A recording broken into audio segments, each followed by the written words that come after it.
안녕하세요. 서울경제신문에서 2026년 3월 23일 주식 투자자에게 필요한 6가지 기사를 준비했습니다. 요즘은 환율이 워낙 심상치 않다 보니 오늘 기사들도 긴장감이 느껴지네요.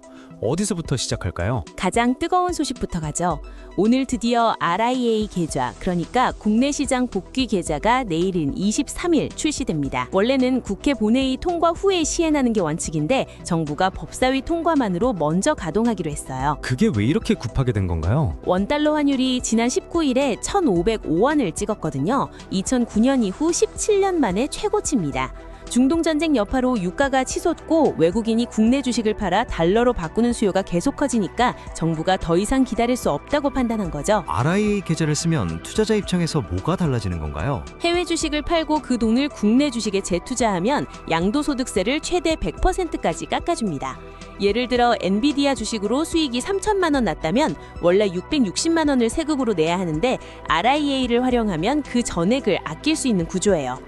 매도 시점에 따라 감면율이 달라지기 때문에 단기적으로 매도 요인이 꽤 크다는 평가입니다. 소확개미들이 움직이면 외환시장 수급에도 영향을 줄 수 있겠군요.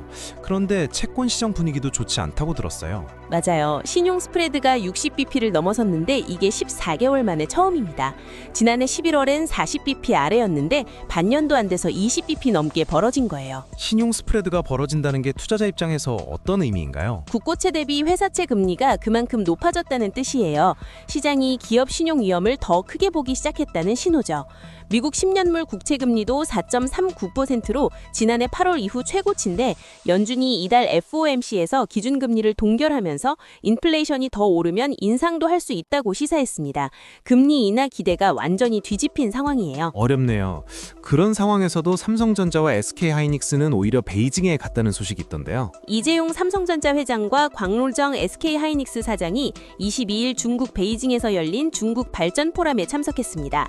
리창 총리를 비롯한 중국 고위 인사, 그리고 팀쿡 애플 CEO 등 글로벌 기업인 90여 명이 함께한 자리예요. 반도체 기업 수장들이 직접 움직인 데는 이유가 있겠죠? 삼성전자와 SK하이닉스 모두 1분기 영업이익이 사상 최대를 예약한 상황입니다. 삼성전자 36조 원, SK하이닉스는 30조 원 돌파가 예상돼요. 여기에 지난해 말 미국이 한국 반도체 기업의 중국 공장 장비 반출 규제를 완화했거든요. 시안과 다련 공장에 추가 투자를 논의할 수 있는 여건이 마련된 셈이라 업계가 주목하고 있습니다. 국내 증시 분위기도 이어서 봐야 할 것 같아요. 밸류업 공시가 갑자기 폭발했다고요? 이재용 대통령이 자본시장 활성화 간담회를 연 직후 이틀 만에 상장사 49곳이 기업가치 재고 계획을 공시했습니다. 올해 1월엔 7개, 2월엔 10개 수준이었는데 이달에만 85개로 급증한 거예요. 어떤 기업들이 포함됐나요? 삼성전자, 삼성전기, 삼성생명, 삼성 SDI 등 삼성 계열사만 8곳이 들어갔고요. 삼성전자는 올해 110조 원 이상 시설 R&D 투자와 배당, 자사주 매입 소각을 병행하겠다는 계획을 내놨습니다.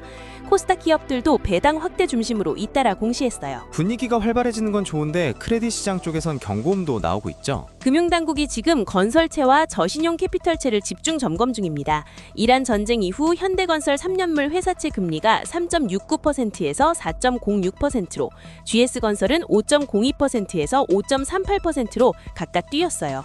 이달과 다음 달까지 만기가 돌아오는 PFABCP가 총 20조 원에 달하는 상황이라 당국이 예의주시하고 있는 겁니다. 은행권도 영향을 받고 있나 봐요. 5대 은행의 2월 말 기준 원화 대출 연체율이 평균 0.46%로 작년 말 대비 0.1%포인트 상승했습니다.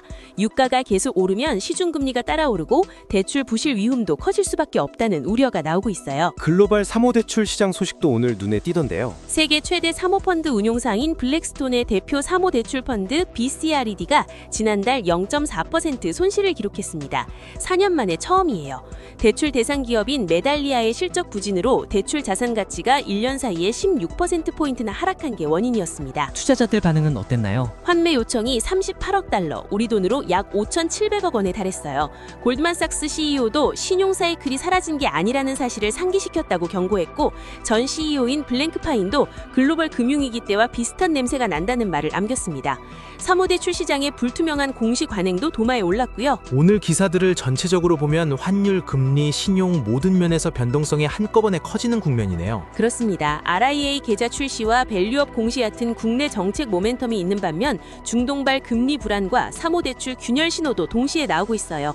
지금은 개별 종목 못지않게 매크로 흐름을 챙겨보는 게 중요한 시점입니다. 내일도 주요 뉴스로 찾아오겠습니다. 감사합니다. 투자자 여러분도 오늘 내용 잘 참고하세요.